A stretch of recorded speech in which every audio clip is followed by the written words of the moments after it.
Hello and good evening, guys, gals, and geeks, and welcome towards the inaugural video for my new channel. I'm your host, the marvelous, the stupendous, and the rakishly handsome Board Contemplation, and today we will be starting a lore-through of Torment, Tides of Numenera. What is a lore-through, you may ask? Well, it's a playthrough, but as I play, I will be going super in-depth into the story, into the world, into the backgrounds, and all those other nice, juicy narrative bits of the Numenera world. I game mastered a tabletop Numenera campaign for a good year and a half before starting this video series. Never a player, always a games master, so being finally able to play this game as a character, as a player, is something that has excited me for a long time. And I think probably like a lot of you, if you kickstarted the actual video game way back in 2013, I think it was, you are probably also very, very excited, got blue balls for this game, because it's been like 4 years since that Kickstarter, and you really just want to get into it. In full disclosure, I did play a earlier alpha build of this about 6 months ago, before a couple of the newer updates. So I do know a little bit about what goes on in the starting city and stuff like that. But other than that, I will be doing this blind and relying just on my own personal knowledge of the universe and everything in order to sort of ad-lib things to you. Although I will be supplementing it with other information and probably some voiceovers. Later in the series, as I become less and less able to pull information straight out of my brain stuff in order to tell you good people.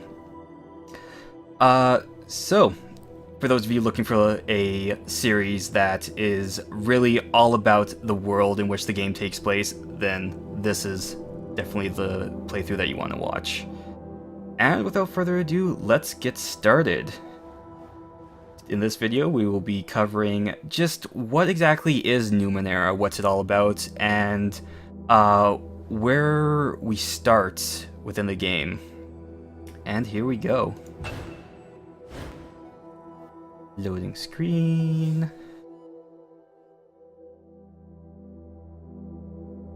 Awkward silence. I will be female. Your mind wakes in darkness. Aching cold sets into an unfamiliar body. A distant howling surrounds you, louder with each passing second. Insistent and invisible hands slap and tear at the membrane that protects you. So I take it that we're falling. Your first emotion is an involuntary and formless panic. You feel you have forgotten something important, as if it once meant the world to you. But the details slip away as you grasp at them. You force your eyes open. Alright, and here we come to the very first decision in the game. Now, for all the other previous playthroughs I did during the alpha, I always picked this number 1 here.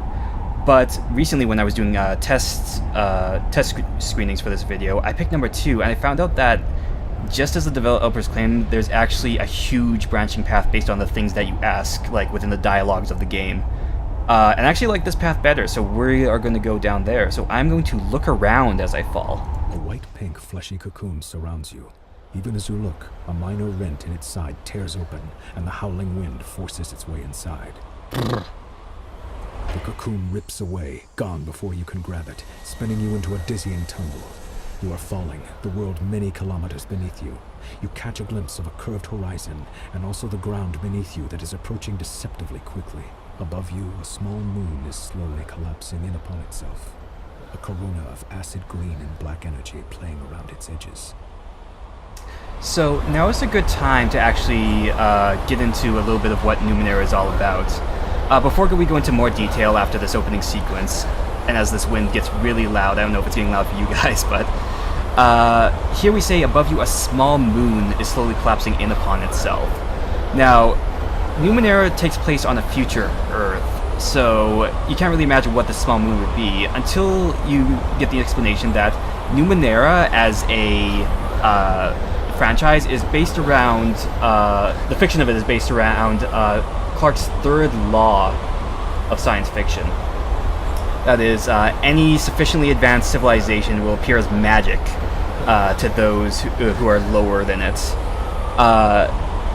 So in this case, a small moon could possibly be something like a space station, or maybe even like a literal small moon that's been pulled into Earth's gravity and then used for some purpose. The green and black energy playing around the edges is also rather worrying, but let us continue. The wind buffets you and burns your eyes, but you don't need to see the details of the faraway ground to know you're in serious trouble. You won't survive a fall from this stratospheric height. A part of your frantic mind babbles that technically you probably fell from a thermospheric height. You struggle to stay focused as the ground rushes toward you. Yes, thermospheric height. I totally knew that, yeah. Also, can I say that, like, I would kill to have, like, the ability to, like, put on a voice like this narrator for my tabletop RPG campaigns? That would be, like, best for a games master. Alright, let's look at our options. Let's look at the horizon. Let's see a little bit more about it. You are spinning too rapidly to get a good look. You can see a large landmass, a vast body of water directly below you, and scattered archipelagos, but the detail eludes you.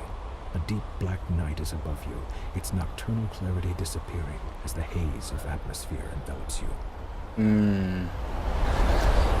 So it looks like we're actually falling from space. Yeah. Let's try and remember what happened. Information seems important right now. It's hazy. You were in a tall passageway, its sides slicked with dew, the air warm and moist, as if you were caught in the breath of a giant organism. You remember fleeing in fear and exhilaration, laughing through the terror.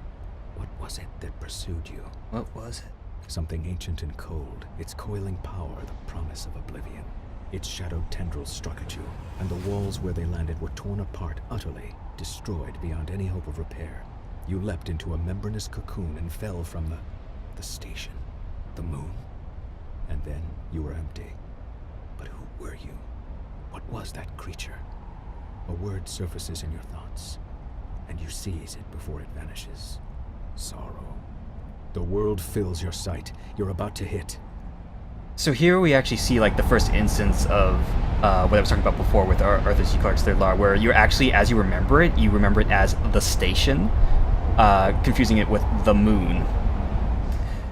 So this is interesting in the way that it sort of sets up the dynamic that all of the people in Numenera sort of do, where they see all this advanced technology and they think of it as magic or even as like almost natural parts of the world. And in some cases, because the world has become so constructed in this future, the line between what is artificial and what is natural has very much become thin for everyone who lives in it. The sorrow.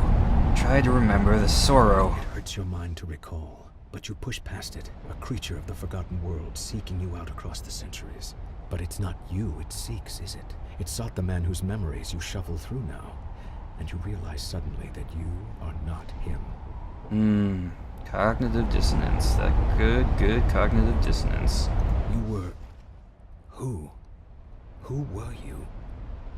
We look at the world, or we continue to search those memories. Let's keep looking at those memories. Managed to sidestep everything you know about anatomy, physics, and death, and you were surprised to realize that you do know something about them. And you survived this fall. You suspect that you might be able to reawaken a dormant strength you sense inside you. But who could possibly survive a fall from this height? You remember reaching an escape tube, and you remember being struck by a tendril of force, and then the fall. The fall. You open your eyes in time to see a riot of color around you, your descent barely slowed, and then agony flares throughout your body as a crunching impact destroys you. The last thing you hear is a rapidly cycling whine of energy, and then darkness.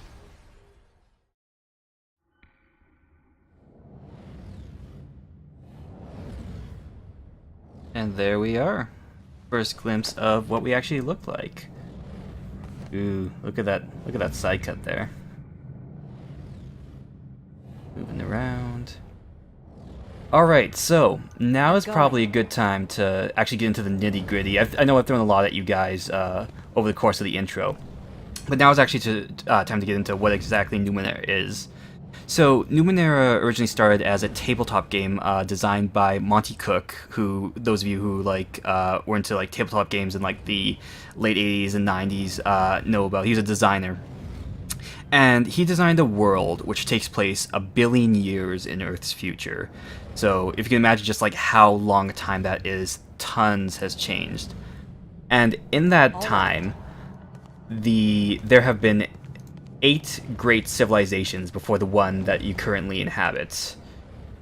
Now, we don't know actually, or rather the people who live in the Ninth World don't know a lot about what these civilizations actually were. They don't know their names, and they don't know a lot about the people that were part of them, and in a lot of cases, as each civilization was built on top of each other, it becomes hard when shifting through the strata of all of this ancient technology to actually guess which one is specifically which civilization.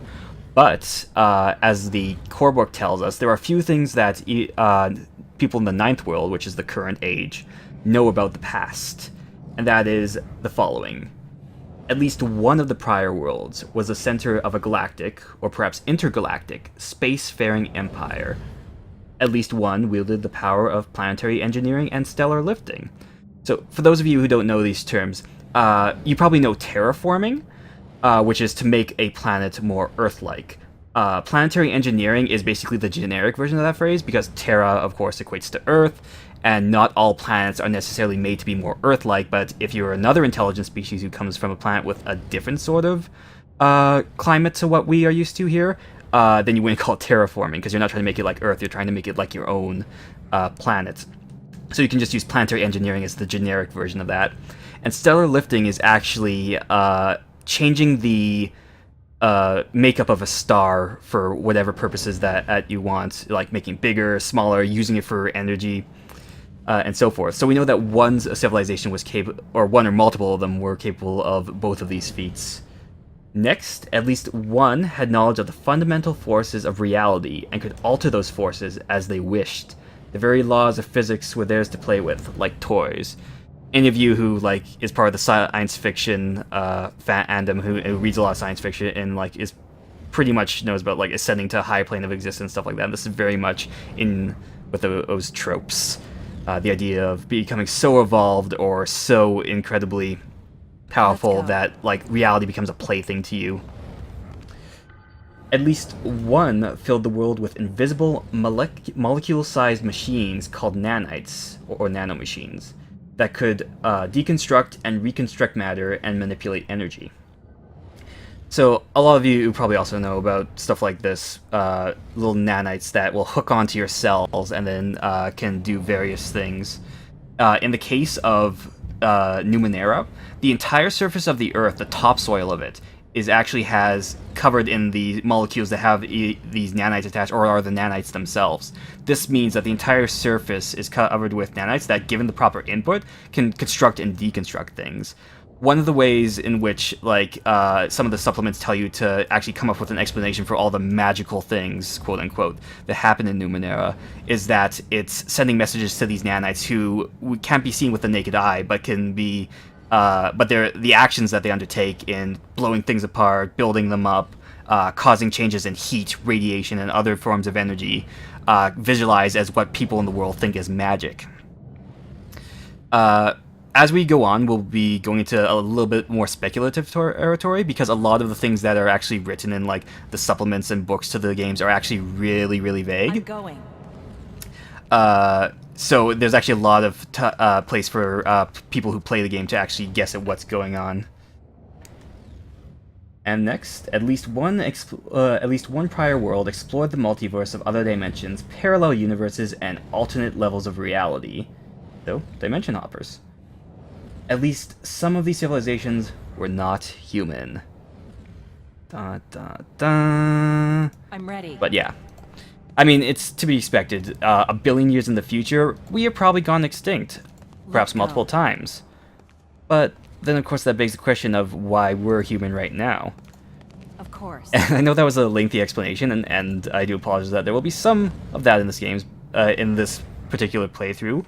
And I will actually have annotations within the video that let you skip past more lengthy parts if you just want to get to the gameplay. But Yes. on that note of why are humans still around for you to ponder, let's see what this glowing light and bowl are. Right.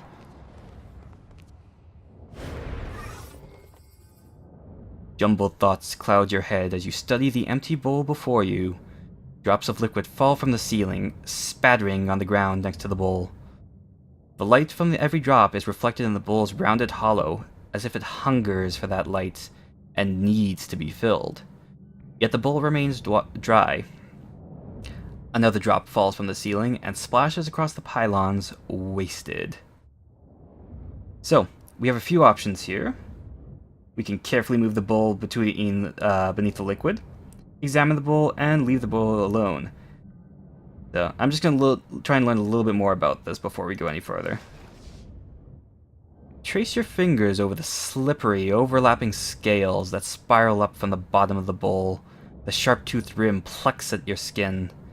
It's going to be tricky to move the bowl without slicing your fingers on the edge. You might have to put some effort into it. Reflected light streak across the surface of the bowl as another droplet falls from the ceiling. So here we have, in brackets, might.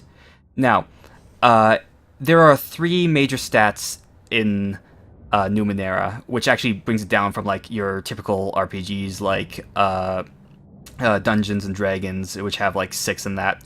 And they are might, intellect, and speed. Every task that you do in the game is going to be tied to one of these 3 stats. Might, of course, has to do with things that require you to use your strength to move things in the general hardiness of your body. Speed is your reflexes and your agility. And intellect is anything to do with social or mental tasks. So let's try and move this bowl. So let's disable tutorials because I'm in charge here. I'm telling you what's going on. Yes. If I get lost, I will redo them. Thank you. Alright, so here's the interface that we will be using. So as you can see, on the far right here, we have the percent chance of us succeeding. On the far left, we have what is called our might pool. All 3 of our stats have a limited amount of points that we can spend. And here is where we spend what's called effort. Effort is basically what you use to make tasks more likely to succeed. On the tabletop game, you have to roll a d20 and try and get a result that corresponds to the level of the task that you're trying to do. Which at some levels will require you to roll a 15 on a 20-sided die, some will require you to roll 10 as per the Games Master's as the Games Master sets it. In this case, of course, it's all of that is behind the hood here, and so you just have to worry about that 60% number and the amount of points you have to spend on doing effort. So 60% is pretty good, but I'm about to slice my fingers open, so I think I'm going to spend 1 effort for my might pool and get an 80% chance of succeeding. And we succeed. Success! You carefully take hold of the bowl, avoiding the teeth on the serrated rim. With a deep breath, you move it over to the glowing pool of fallen light.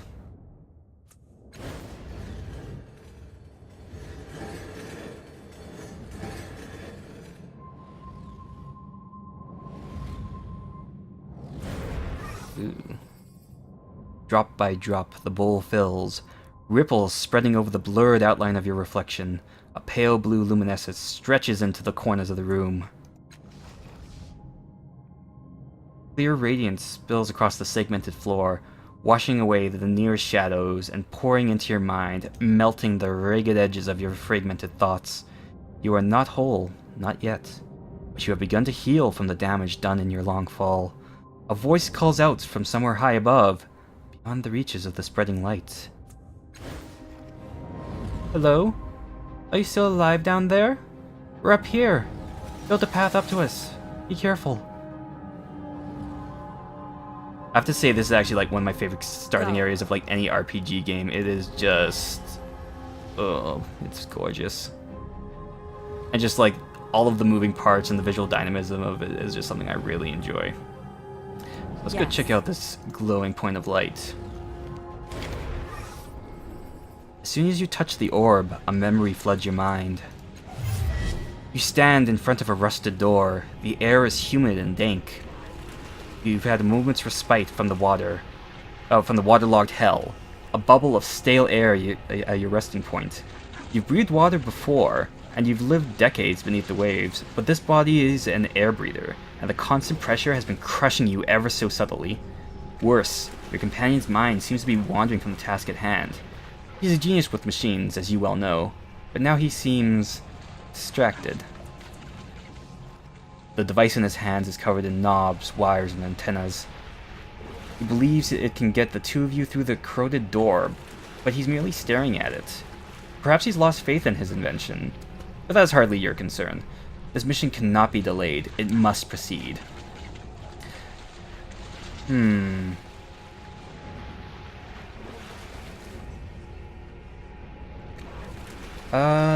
Let's cast a spell necessary to fix the device yourself. That sounds like something I would do.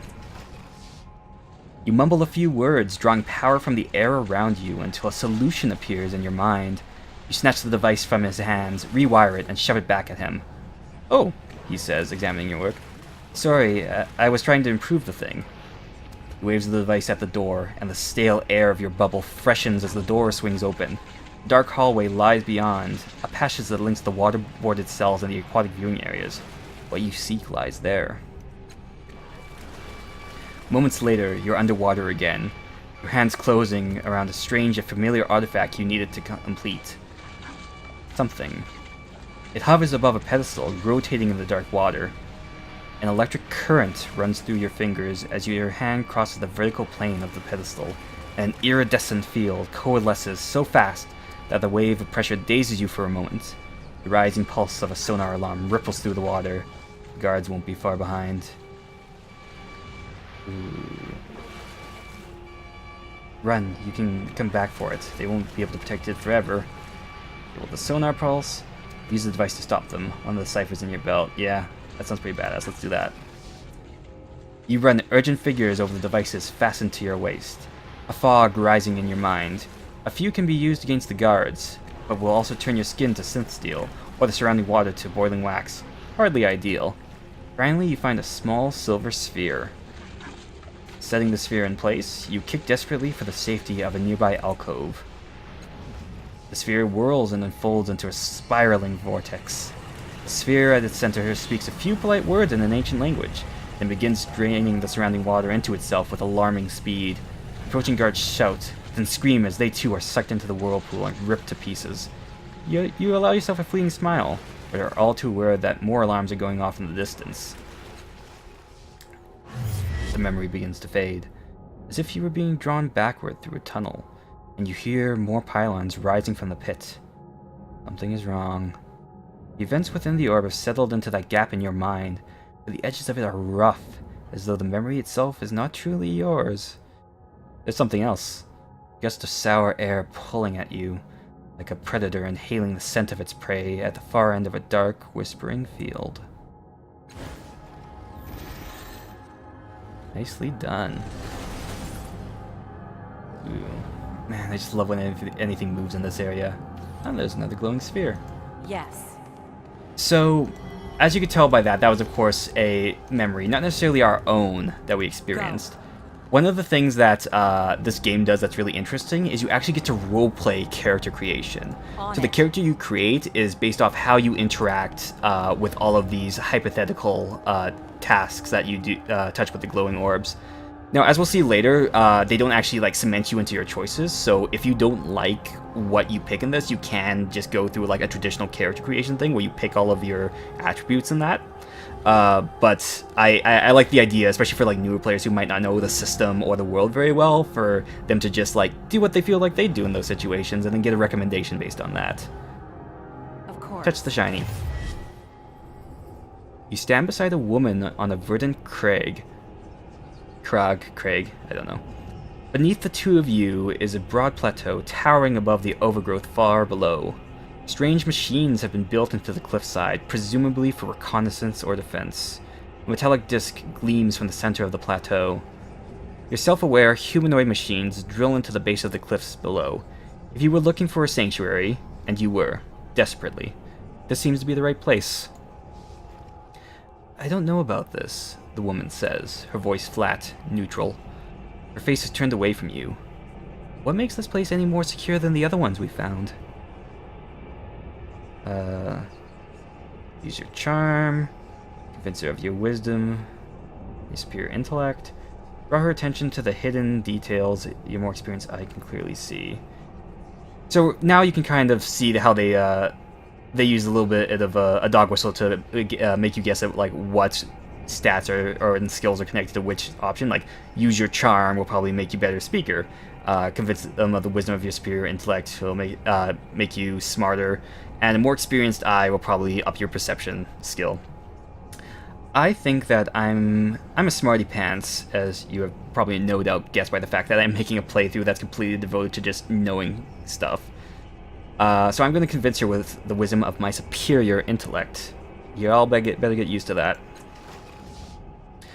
A slight chill enters the air as you describe the potential power of the metallic disc below and the sealed vaults beneath it. She nods. So that's what your servitor machines are doing down there. You've already chosen this as the site, haven't you? She waits for your affirmative and says, "Alright, I'm convinced."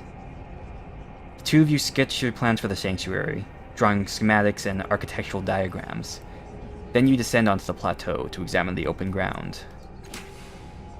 The woman suggests having one of the servitors build a shelter for your time here. You try to draw one of the constructs away from its task, but it doesn't respond to your voice. When you lay a hand on its shoulder to reinforce your command, it whirls and strikes you across the face with inhuman speed. It turns back to its task, ignoring you. Your companion helps you rise, laughter in her eyes. It seems your construct has other ideas. What's the matter with it?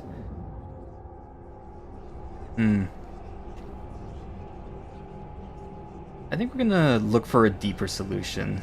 Perhaps it's an effect of the metallic disc itself. A mist falls onto the plateau as you wrap a fiber shielding mesh around the construct's skull. The mesh powers up, protecting the construct's minds from any transdimensional emissions that might be in the area. Taking a deep breath, you repeat your command. Acknowledged. It obediently trundles to the site of your new shelter. The image freezes, then fades, and you feel the memory filling the gap in your mind, block by jagged block. You stagger, clutching your head. Claiming your memories hurts. And once more, there's something else. Hairs lift one by one on the back of your neck. Something beyond the room can sense what you are doing, and is hunting you. Sorrow. That's probably the creature that we remembered earlier during our fall. Thing that hunts cast-offs like us.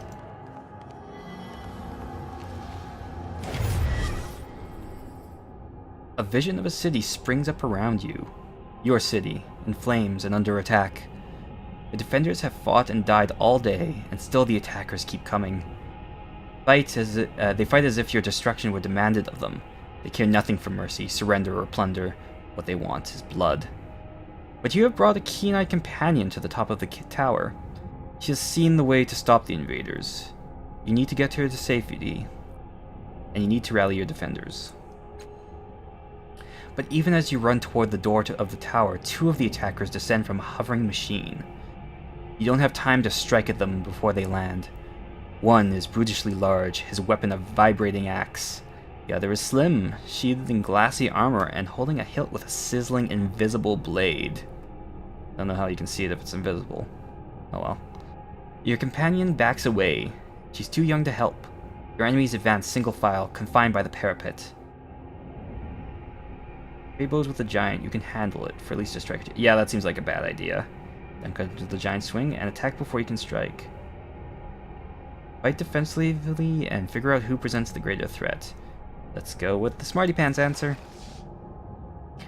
The memory seems crystal clear.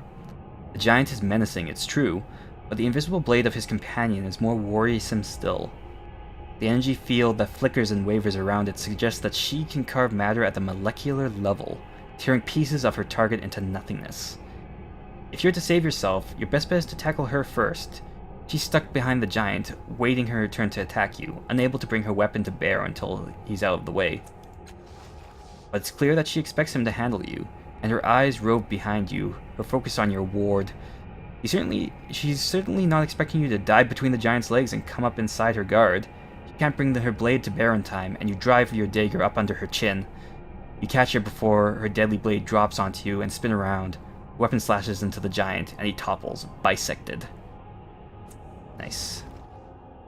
The immediate threat ended, you focus on finding a way back to your allies.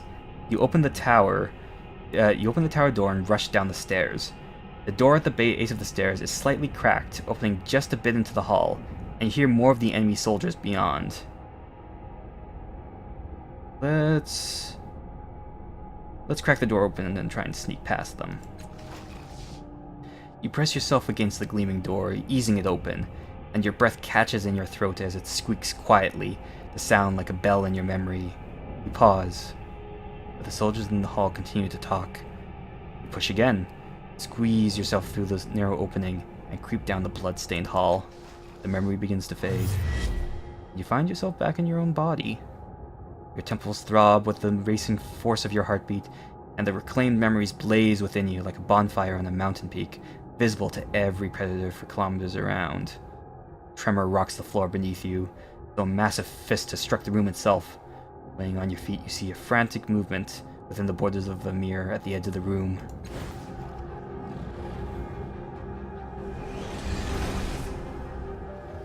Nice. Let's go. Before we go any farther, I'm just gonna go check out some of this stuff. Countless scratches and wounds mar the surface of this door. Someone made a great effort to get inside, to no avail. Go. No sign or symbol tells you what might be beyond this enormous door. A dull chill radiates from its bronze segmented surface, and a thick metal wheel seems frozen into place. Now. The light around the door frame dims and flares, like a roaring fire on a high wind. On it. Alright. My guess is we're gonna have to come back here at some point in the game. All right. Let's check out this mirror. Reflection of the self. Oh, I totally forgot that it, like, reflects your character. I don't know why I don't really expect that in, like, CRPG games, especially, like, ones that are made in All the right. 21st century, but, yeah, that's cool. Interact. The border of this mirror is lavishly decorated with a dizzying number of interlocked symbols. Daggers, masks, paintbrushes, amulets, and more. That's nothing compared to what you see in the glass. You see a vast crowd of people, exact doppelgangers of you, shoving, arguing with, and fighting each other. Most are drab imitations of you, but a precious few are vivid and pull at your attention. Each of them bears an intricate pentagonal tattoo on their head.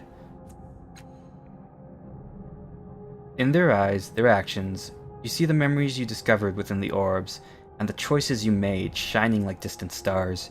Your hand twitches at your side, and though some of the bright doppelgangers ignore you, and an even smaller number immediately turn to you, waiting for you to choose them and learn what you might become. A rumble shakes the room, and a slow vibration spreads from the darkness below, rippling towards the ceiling. Alright, so here's where we actually sort of get to choose what our build is going to be before we go into like the more in-depth character creation. So, we've got a doppelganger with the clever eyes, an intelligent doppelganger with a furrowed brow, doppelganger with a mystical symbol on its brow. Doppelganger makes its way over to you. It's about to speak when a thuggish figure charges out of the crowd and shakes his knife in the doppelganger's face. Speaking in your voice, the doppelganger raises a calming hand, appealing to the thug's better nature, with a combination of disarming wit and outright lies. Scowling, the thug lowers his knife and apologizes to the doppelganger for the trouble. Doppelganger turns to you, waiting for your decision. Let's see what the other ones are like. The doppelganger holds itself erect among the pressing crowd. It meets your eyes with a confident gaze, triggering familiar memories in the back of your mind. When you return from your contemplation, the doppelganger is waiting for your decision with a knowing smile. This one knows things. I'm actually kind of leaning towards this. I do love my knowledge. And finally, the doppelganger shoulders its way through the crowd, casually donning an 8-fingered glove. Then, it digs its fingers into the glass between you. With a grunt, it tears a hole in the surface shaped like a pointed ear. Carefully, the doppelganger speaks an unfamiliar word in the ear, and the ground itself seems to turn, as if you are standing inside the door the doppelganger has just opened. When you look around, the hole has disappeared, and nothing has changed. Or has it? The doppelganger plucks the 8-fingered glove from its hand and waits for your decision. This one's actually kind of cool too. I'm kind of split here, guys. Let's go with the smarty-pants. The doppelganger holds itself erect among the pressing crowd. It meets your eyes with a confident gaze, bringing familiar memories in the back of your mind. Yes, that is who I am. The remaining doppelgangers scatter for the edges of the mirror and vanish. Your chosen identity steps forward. Its appearance changes as it steps out of the rippling glass. Its face exudes intelligence and confidence. Shadows of several devices shimmer all around it. Technology of several kinds, from a myriad of past ages. You get the feeling you, will be comfortable with all of it. The word nano sounds in your mind. And I gained the descriptor intelligent. Your doppelganger continues walking, stepping into you, filling you, making you whole. Your decision rings out into the cavernous room, awakening and unlocking vast mechanisms behind the walls. Suddenly, a grotesque noise rings through your shared world, like a bell. Your bells could rot. Something is coming. The mirror fades, leaving a dark, open doorway. Take a deep breath, step through. Alright, I think that's where we're going to end it for this episode, guys. When we come back, I'm just going to go into all the character creation stuff. The different classes, Glaive, Jack, Nano, and basically all the things that like I kind of want to do and create in this character, as well as sort of telling you like if you want to play a certain character, like how you would go about that. Also sort of going into like how the system differs from other RPG systems in terms of its class and the way that you build your character. So, until next time, I'm Boy Contemplation, and thanks for watching, like and subscribe, and all that drit. Goodbye.